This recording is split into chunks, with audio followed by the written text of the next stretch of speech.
한 달 만에 1,000만 원 버는 법, 1년에 10억 버는 방법 등 사람들은 돈을 버는 방법에 대해서 이야기를 많이 합니다. 하지만 돈의 본질에 대해 이야기하는 경우는 잘 없습니다.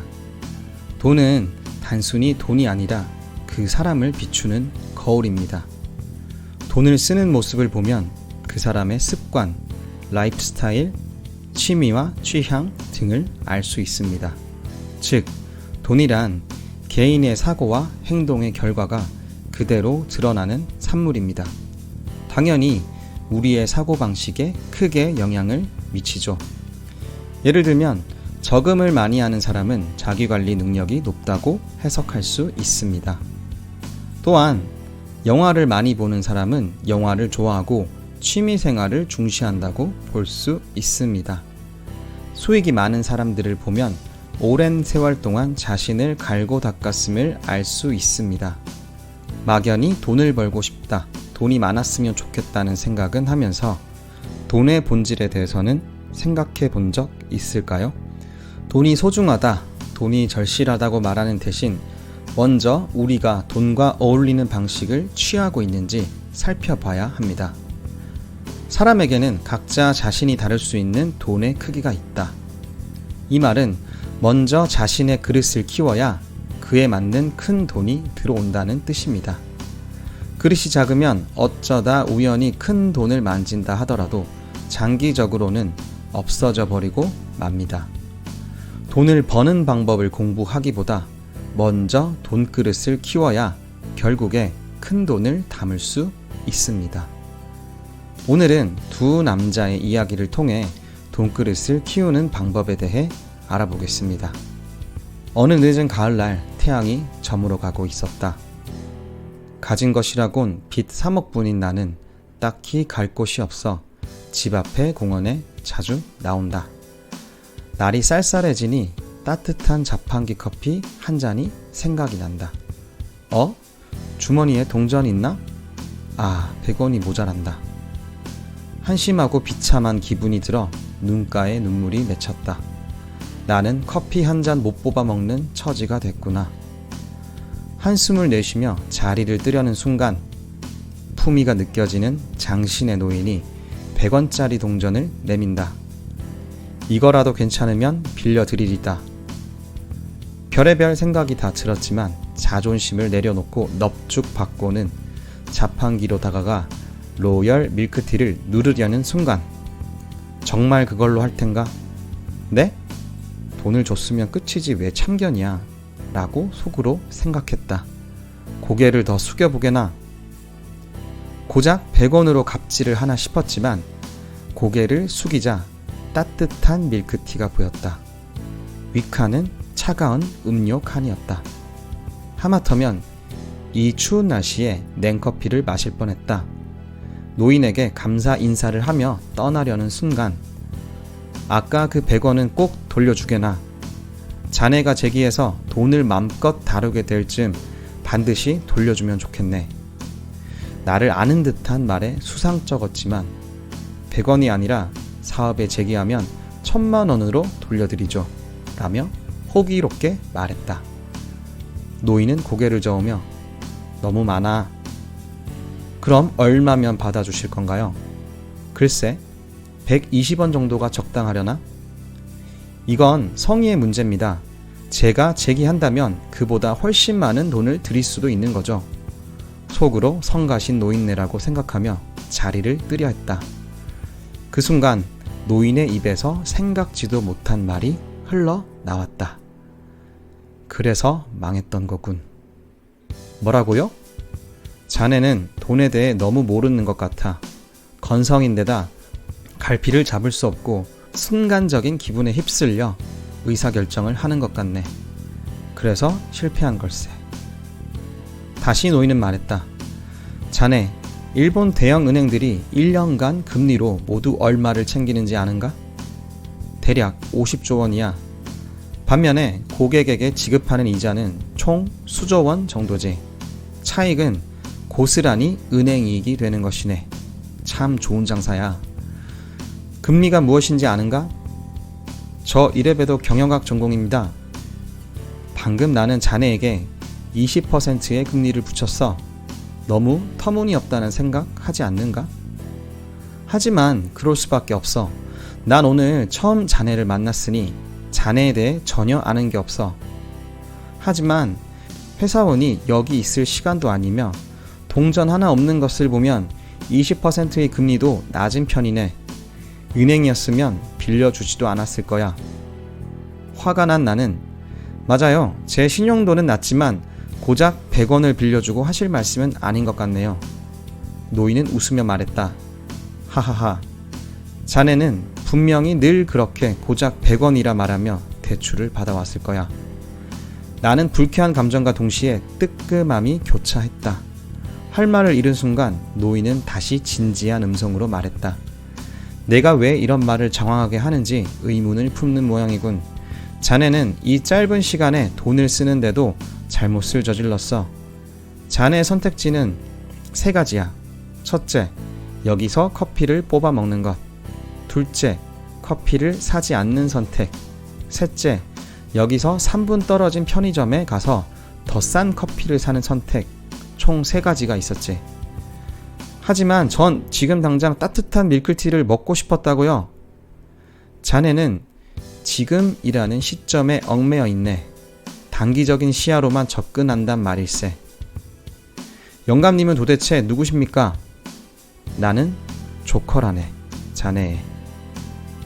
내 기분을 아는지 모르는지 노인은 천천히 다시 입을 열었다. 돈이란 건 말이야. 참 신기한 물건이야. 돈을 가진 순간 쓸지 말지, 쓴다면 언제 어디에다 쓸지 고민해야 하지. 하지만 대부분 그런 생각은 안 하고 충동적으로 써버리는 경우가 많아. 지금 필요하면 써버리는 거지. 방금의 자네처럼 말이네. 인간이 돈 때문에 저지르는 실수 중 90%는 잘못된 타이밍과 선택으로 인해 일어난다네. 지금 자네는 1,000원도 제대로 다루지 못하고 있네만. 경험, 돈을 다루는 능력은 키웠는가? 여유가 없는 상태, 즉 돈이 없는 상태가 되면 조급해지면서 판단력이 흐려지고 만다네. 방금의 자네처럼 말이야. 또 한 가지 중요한 사실이 더 있네. 인간은 자신과 어울리지 않는 돈을 가지고 있으면 반드시 잘못을 저지르게 된다는 거지. 내가 컨트롤할 수 없는 영역의 돈을 가지게 되면 그 돈은 나를 파괴한다네. 젊은 날에 이룬 성공은 그러한 결과를 가져다 주는 경우가 많다네. 돈을 많이 벌면 그만큼 씀씀이가 커지고 통장 잔고가 줄고 있다는 걸 느낄 때 두려움이 엄습하지. 그러다 결국 압박감에 머리를 싸매다가 섣부르게 투자를 해버려 더 크게 잃고 만다네. 투자 자체가 잘못이라는 건 아니야. 다만 그런 상황에서는 대부분 잘못된 투자를 하게 마련이거든. 참 신기하네요. 사치만 안 하면 평생 먹고 살 수 있는 돈이 있는데 왜 그러는 걸까요? 이자만 받아먹고 살아도 충분히 잘 살 것 같은데. 저는 자업자득이라는 생각이 드네요. 아니, 그렇게 단순한 문제가 아니야. 돈에는 이상한 힘이 있다고 하지 않았나. 사람에게는 각자 자신이 다룰 수 있는 돈의 크기가 있거든. 그 돈의 크기를 초과하는 돈이 들어오면 마치 한 푼도 없었을 때처럼 여유가 사라지고 정상적인 판단을 못하게 되는 거지. 나도 모르게 고개를 끄덕이고 있었다. 내가 그랬던 것처럼. 돈은 어디서 생겨난다고 생각하는가? 글쎄요, 중앙은행에서 찍어내는 게 아닐까요? 돈은 남에게서부터 온다네. 회사, 고객, 부모님 등 그 중에 누군가였을 거야. 남이 자네를 어떻게 보는지가 자네의 통장에 나타난다는 걸세. 나는 깊이 한숨을 쉬고 말았다. 내 통장엔 마이너스 3억이 있으니 다른 사람들은 나를 어떻게 보고 있을까라는 의문이 들었다. 동시에 이 노인과 이야기를 나누고 있으면 이상하게도 무언가를 할 수 있을 것만 같은 기분이 든다. 노인은 다시 말한다. 돈은 만능은 아니지. 하지만 돈을 다루는 방법을 바꾸면 인생도 바꿀 수 있어. 나는 자네에게 신용과 돈에 대해 말하려던 참이었는데 우선 돈이 어떻게 성립되는지부터 말하는 편이 더 이해하기 쉬울 것 같네. 돈의 역사란 신용의 역사와도 같아. 경제가 처음 성립됐을 땐 사람들은 오직 물건만 믿었어. 물물 교환만이 가능했었지. 하지만 물물 교환에는 한계가 있어. 교환에 시간관념이 들어갔기 때문이야. 지금 당장 물건은 없지만 기일까지 원하는 걸 마련해 줄 테니 이걸로 교환해 주시오. 기다려주는 만큼 얼마를 더 얹어주겠소. 이렇게 약속을 했겠지. 약속의 증거로 발행된 것이 돈이라네. 물건과 물건이 아니라 물건과 신용이 거래된 거야. 돈은 곧 신용의 모습인 거야. 국가는 그 수표를 보증하는 보증인에 불과한 걸세. 약속을 지킨 사람들은 더 큰 거래가 가능해지겠지? 신용도가 높을수록 더 비싼 거래가 가능하다는 이야기야. 신용이 생기면 돈이 생긴다는 겁니까? 맞아, 바로 그거야. 부자는 신용의 힘을 알고 있어. 그래서 반드시 약속을 지키려고 하고 남의 믿음에 부응하려고 하지. 돈은 남에게서 오는 거니까.